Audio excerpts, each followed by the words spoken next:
안녕하세요. 까치살모입니다. 새해가 시작되었습니다. 제 영상을 시청하시는 분들 모두 새해 복 많이 받으세요. 이 영상이 올해의 첫 영상이네요. 그런 의미에서 오늘 영상은 저희 특기를 살려보려고 합니다. 그 어디에서도 해주지 않는 무기체계의 이해와 분석이죠. 그러면 오늘은 무슨 무기 이야기를 할 것이냐 하면은요. 최근에 이스라엘 하마스 전쟁에서 나왔던 트로피 시스템의 약점에 관한 이야기입니다. 여러분도 알겠지만 지금 하마스와 이스라엘은 전쟁 중이고 그 과정 중에 하마스의 대전차 미사일이 이스라엘의 장갑차에 명중해서 11명이 죽었다는 뉴스가 나왔죠. 뭐 이게 사실이다 아니다라는 이야기들을 하시는데요. 저는 이게 사실인지 아닌지에는 전혀 관심이 없고요.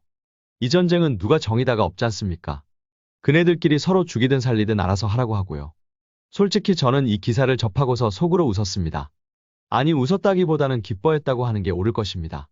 그럼 저라는 놈은 미친 사람일까요? 아무리 누구 편이든 아니든 사람이 죽었다는데 기뻐했다니 제가 정말 미친놈일까요? 그건 아니고요. 다 그럴 만한 이유가 있었습니다. 그럼 제가 왜 이 기사를 보고 기뻐했는지 이야기를 해드리도록 하죠. 제가 이 기사에 관심을 가지는 건 단 한 가지입니다. 죽은 하마스 대원에게서 이스라엘 전차 50m 안에서 사격하라는 전단이 발견되었다는 것입니다. 그리고 이게 실제로 진짜 트로피 시스템의 약점입니다. 트로피 시스템은 원리상 레이더에 의해서 목표를 탐지하고 요격을 하는데요. 레이더가 탐지해서 반응을 할 수 있는 거리는 대략 70m입니다. 적이 70m 이상의 거리에서 로켓을 발사하면 레이더가 탐지하고 요격탄을 발사해서 실제로 요격이 이루어지는 거리는 10m 정도입니다.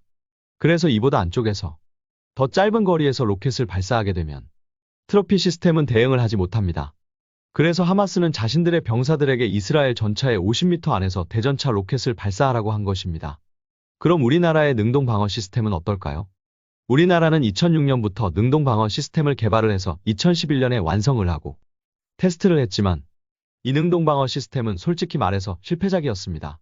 당장 시험에 사용된 RPG-7의 모사체를 완전히 저지하지도 못했고 심지어는 군 운용 적합성에서만 19건 그리고 전력화 지원 요소에서 99건의 문제가 발견되었다고 합니다. 한마디로 말해서 누가 봐도 이 물건은 실패작이었습니다. 그러면 왜 실패를 했느냐? 우선 사용하는 요격탄이 박격포용 추진제를 바탕으로 풍산해서 저렴하게 만든 건 좋으나 이 요격탄은 파편 방식이기 때문에 주변에 너무 많은 피해를 준다는 점과 그리고 위력이 충분하지 못해서 적 대전차 로켓에 대한 충분한 저지력을 발휘 못했다는 점 등이 문제로 지적되었습니다. 그러나 제가 보기에는 이것보다 더 심각한 건 이 시스템의 복잡성입니다. 이 시스템은 센서만 16개가 들어가는 말도 안 되게 복잡한 시스템이었습니다.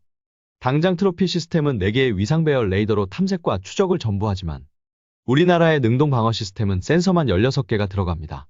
그럼 어떤 게 들어가는지 한번 볼까요? 우선 4개의 레이저 경보장치가 들어갑니다. 레이저 경보장치는 적 전차의 거리 측정 레이저나 반능동 레이저, 유도 방식의 대전차 미사일의 레이저를 탐지하면 경보를 하고 적린 연막탄을 발사하는 역할을 하는 장치입니다. 그리고 또 4개의 소프트킬 레이더가 들어가고 이 4개의 소프트킬 레이더는 상대적으로 상부를 보면서 적 미사일을 원거리에서 탐지하고 특히 상부 공격을 탐지하고 적린 연막탄을 사용하고 또 하드킬 시스템의 목표의 원거리 탐지 사실을 알리게 됩니다. 그러고 나서는 또 4개의 하드킬 시스템용 레이더로 적 목표를 추적을 하게 됩니다. 거기에 또다시 4개의 비냉각 열상 카메라가 최종적으로 목표를 추적하게 되고 이 4개의 비냉각 열상에는 레이저 거리 측정 장치까지 있어서 적 목표의 정확한 거리를 측정해서 요격탄을 발사하게 됩니다. 이스라엘의 트로피 시스템은 고작 4개의 위상 배열 레이더로 하던 걸 우리 능동 방어 시스템은 이렇게 16개의 센서로 하게 되기 때문에 탐지 자체는 정말 잘합니다만 시스템이 너무 심하게 복잡해진 건 부정할 수 없는 사실입니다. 그리고 그로 인해서 심지어는 전차에 탐색기를 올리는 것도 문제가 될 정도입니다. 한마디로 이 시스템을 탑재하기 위해서는 전차의 외부 바스켓을 거의 대부분 포기해야 할 정도이고 심지어는 전차에 필요한 위장막이나 병사들의 군장을 실을 공간조차 없을 정도이고 실제로 이것도 군에서 요구한 개선사항에 포함된 문제점 중에 하나이기도 했습니다. 그럼 우리의 능동 방어 시스템은 왜 이런 복잡한 구조를 하고 있었을까요? 그 이유는 2가지가 있는데요. 우선 하나는 기술력 부족입니다. 그 당시 우리나라는 능동 방어 시스템에 사용할 만한 위상 배열 레이더가 없었고 그래서 일반 레이더로 탐지를 하다 보니 탐색과 추적을 구분할 필요가 있었고 일반 레이더로 탐지하다 보니 한 번에 탐지하는 탐지 범위도 좁았기 때문에 상부 공격 대전차 미사일까지 탐지하려면 레이더를 여러 개를 설치할 필요성이 있었습니다. 그래서 탐지와 추적 레이더를 구분할 필요가 있었고 그래서 무려 8개의 레이더를 탑재할 필요성이 있었죠. 그리고 끝내는 이게 문제가 되어서 실제로 각 레이더들이 간섭을 일으키는 현상까지 발생하게 되고요. 그리고 또 한 가지는 너무 많은 걸 대응하려 했다는 것입니다. 우리 능동방어 시스템은 하드킬 시스템과 소프트킬 시스템으로 나뉘는데요. 특히 우리가 소프트킬 시스템을 장착한 이유는 그 당시에는 소프트킬 시스템 말고는 제블린 같은 적의 상부공격 대전차 미사일을 방어할 방법이 없었기 때문입니다.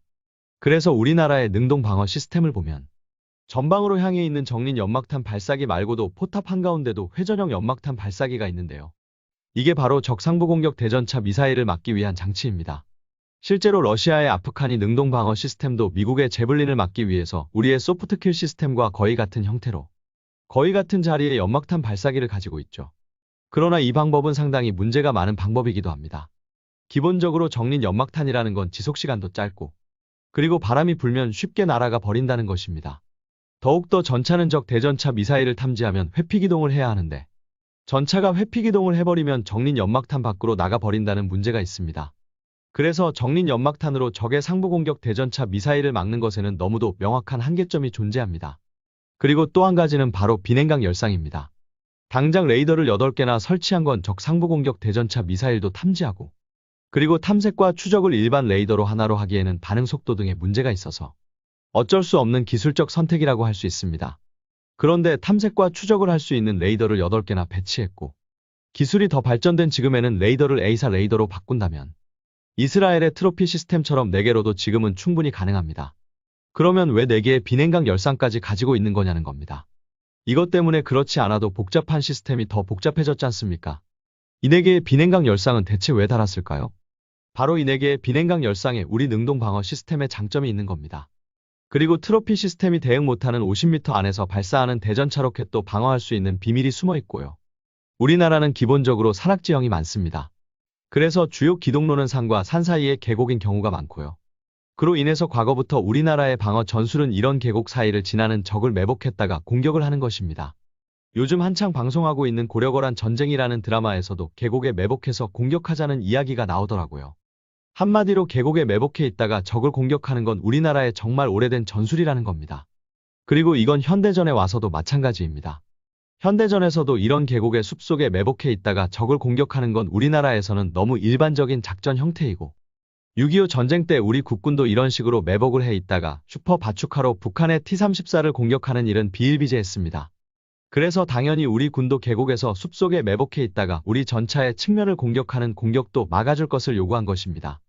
그런데 그러기에는 발사하는 로켓의 거리가 문제가 됩니다. 실제로 이런 계곡형 산지를 지날 때는 적의 기습 공격이 불과 수십 미터 안에서 이루어지는 경우가 많다는 점입니다. 그래서 우리 군은 능동방어 시스템에 불과 수십 미터, 그러니까 하마스가 말한 대로 50m 안에서 발사하는 적의 로켓도 방어할 것을 요구합니다. 그런데 그러기 위해서는 레이더만으로는 부족했다고 합니다. 핵심은 시스템의 반응 속도인데요. 한마디로 지근거리에서 발사되는 로켓을 트로피 시스템이 방어하지 못하는 건 반응 속도가 느려서입니다. 그런데 레이더로만 반응 속도를 높이는 것에는 한계가 있고 레이더의 최소 탐지 거리에도 문제가 있었던 거죠. 그래서 우리 개발자분들은 비냉각 열상과 레이저 거리 측정 장치를 달아버린 겁니다. 물론 그로 인해서 시스템이 복잡해지는 건 사실이지만 시스템의 반응 속도는 엄청나게 빨라졌습니다. 실제로 우리의 능동방어 시스템의 반응 속도는 0.2초에서 0.3초로 반응하는데 0.5초 이상이 걸리는 트로피 시스템에 비해서 월등하게 반응 속도가 빠르고 트로피 시스템이 70m에서 발사하는 로켓을 10m 거리에서 요격할 수 있는 것에 반해서 우리는 15m 정도의 거리에서 요격이 가능합니다. 그럼 이 정도 반응 속도는 얼마나 빠른 것이냐라고 물어보신다면 RPG 로켓 같은 경우는 최소 안전거리가 20m라고 합니다. 그래서 로켓을 발사하기 위해서는 적과의 거리가 20m 이상이 떨어져 있어야 하고 이보다 더 가까운 거리에서 발사를 하게 되면 발사한 사수도 무사하지 못한다고 하죠. 그래서 우리나라의 능동 방어 시스템은 거리 20m만 넘어가면 대응이 가능하다고 합니다. 참고로 이 정도 반응 속도는 아직까지도 현존 세계 최고의 반응 속도입니다. 솔직히 말해서 저는 이 이야기를 처음 들었을 때 이 정도 반응 속도이면 적의 전차에서 발사하는 대전차 철갑탄도 요격할 수 있겠다는 생각이 들 정도였습니다. 실제로 독일이 개발하는 능동 방어 시스템 중에 이 정도로 반응 속도가 빠른 게 있긴 한데 독일이 이 시스템을 개발하는 이유 중에 하나가 능동 방어 시스템으로 적의 전차탄도 방어할 수 있게 하기 위해서라고 합니다.